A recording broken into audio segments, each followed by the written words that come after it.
The H1B Guy here, and today, the H1B Guy news for the week ending September 24th, 2021. Today I'll cover the H1B Guy interviewed by Syndesus, 6 recommendations for USCIS, immigration reform temporarily blocked in the budget reconciliation, and big tech concerned with green card wastage.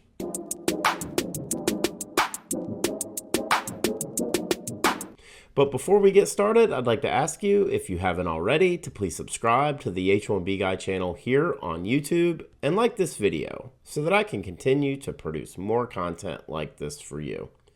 I also wanted to mention the H1B Guy offers a variety of consulting services. I help businesses and individuals solve complex work authorization issues in the recruitment process while bringing awareness to employment-based immigration benefits. If I can help you, please reach out. I'd love to hear how. And you can book an appointment directly with me via the h1bguy.com. Today's post is brought to you by RecruiterNetworks.com, by Path to Canada, and by PERM-Ads.com. Now, the news.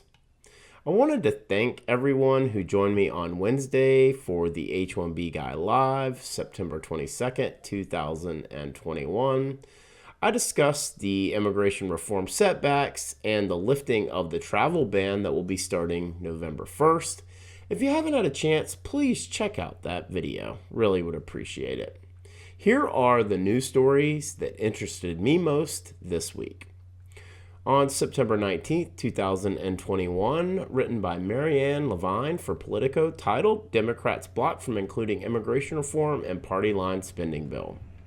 Quote, the Senate parliamentarian on Sunday rejected Democrats' push to include a pathway to legal status in their social spending plan, a blow to the party's efforts to enact immigration reform.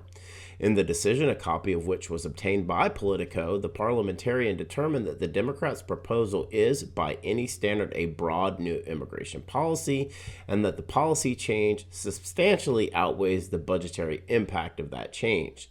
The parliamentarian stated in her ruling that providing legal status through reconciliation would also lead to other life-changing federal, state, and societal benefits that can't be meaningfully reflected in the budget. Providing permanent legal status would give these persons freedom to work, freedom to travel, freedom to live openly in our society and in any state in the nation and to reunite with their families, and it would make them eligible in time to apply for citizenship, things for which there is no federal fiscal equivalent. This news began to break late Sunday, and now as it stands on Friday, September 24th, new language was submitted last night on Thursday, September 23rd, to the Senate parliamentarian Elizabeth McDonough for review. If she allows the proposed language to be included in the Senate version of the budget reconciliation, and if approved by the Senate, it will return to the House for an entirely new vote.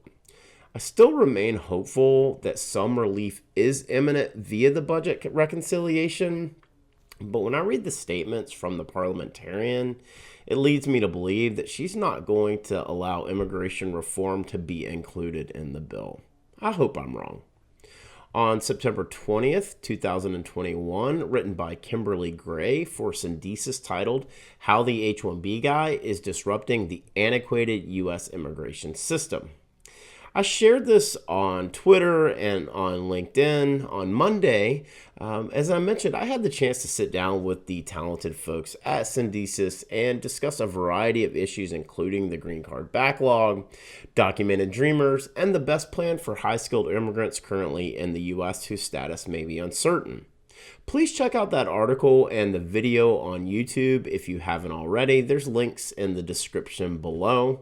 And I also wanted to mention that Syndesus and I are currently working on another large initiative, and I'll be sure to let you know once that's ready to go live.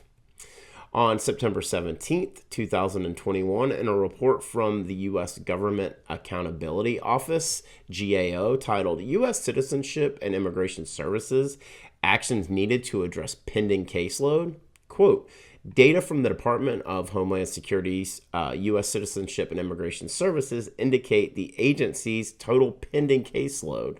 The number of cases awaiting a benefit decision grew an estimated 85% from fiscal years 2015 through 2020. USCIS officials cited several factors that contributed to longer processing times, including policy changes resulting in increases in the length of USCIS forms and expanded interview requirements, insufficient staffing levels, and suspension of in-person services due to the COVID-19 pandemic. GAO is making 6 recommendations, including USCIS developed performance measures for monitoring the timeliness of its case processing for certain forms, develop a long-term workforce plan, and identify resources necessary to address its pending caseload. DHS concurred with 5 recommendations, and it did not concur with the recommendation that USCIS develop a long-term workforce plan. I found this study and the data analytics of it to be very interesting. Of course, this is an issue that many of you are well aware of. While I understand that the pandemic has created significant issues for USCIS, and we've continued to be told that over and over, the issue with these atrocious processing delays predates the pandemic. However, the problem will continue to persist until the root cause of the issue is addressed. I'm a fan of the recommendations from GAO that included metrics, human capital, and accountability as part of the strategy to alleviate the ongoing delays. On September 23rd, 2021, written by Margaret Harding McGill, titled Tech Firm's Nightmare, Vanishing Green Cards. Quote, thousands of green cards are about to go to waste, leaving Google, Microsoft, and other tech companies fuming and pushing the Biden administration to ensure it doesn't happen again. Google and Microsoft are among the companies that have been urging federal officials to find a way to save roughly 80,000 remaining employment-based green cards set to expire September 30th. Google says only 13% of its candidate applications filed since last October have been approved. The backlogs have created uncertainty for major employers and caused anxiety for employees and their families who have, in some cases, waited decades to receive permanent resident status, wrote Tim Cook, Apple CEO, in a letter to DHS Secretary Ali Mayorkas. Well, big tech seems to be throwing some muscle behind this anticipated wastage of an estimated 80,000 employment-based green cards for fiscal year 2021 due to the previously mentioned processing delays occurring within USCIS. As I've said many times over, the Biden administration can be easily influenced by big tech. With the likes of Google, Apple, and Microsoft speaking out will only bring more attention and focus on this issue. However, the talking heads at big tech missed one important aspect of the green card backlog. That being the 7% limit on country of birth for employment-based preferences. Until that systemic issue is addressed and USCIS increases their processing capabilities, the green card backlog will continue to be a sore spot and a black eye for high-skilled immigrants and high-skilled immigration for those coming to the U.S. to live and work. For the full post on the H1B Guy news for the week ending September 24th, 2021, please check out the H1BGuy.com. And a reminder that today's news was brought to you by RecruiterNetworks.com, the smart solution for digital perm ads and local job postings since 2001. This national job board network provides recruitment websites in 1,024 major U.S. metro areas. Each local job board is its own portal and is a low-cost resource for immigration recruitment ads and local job postings for all industries and professions with a flat price of $225 per ad or $1,000 per month, regardless of which city you choose. RecruiterNetworks.com. Tell them the H1B Guy sent you. News is also brought to you by Path to Canada. Path to Canada provides an ideal plan B for high-skilled immigrants currently located in the U.S. whose status may be uncertain. If you're facing an H1B denial or OPT expiration, don't get caught off guard. Make sure you have a plan B and Path to Canada is your answer.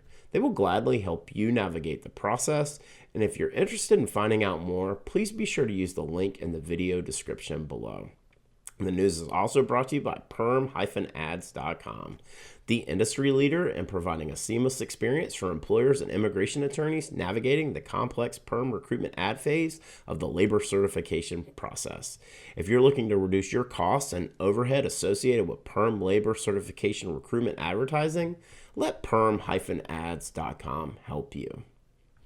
Just wanted to ask you again to please like this video, subscribe to the H1B Guy channel here on YouTube, and click the bell for notifications so that you're notified anytime we post new content here to this channel. If you've made it this far, I just want to say thank you for taking the time to watch my video. I really appreciate your support. The H1B Guy, your global source for all things H1B.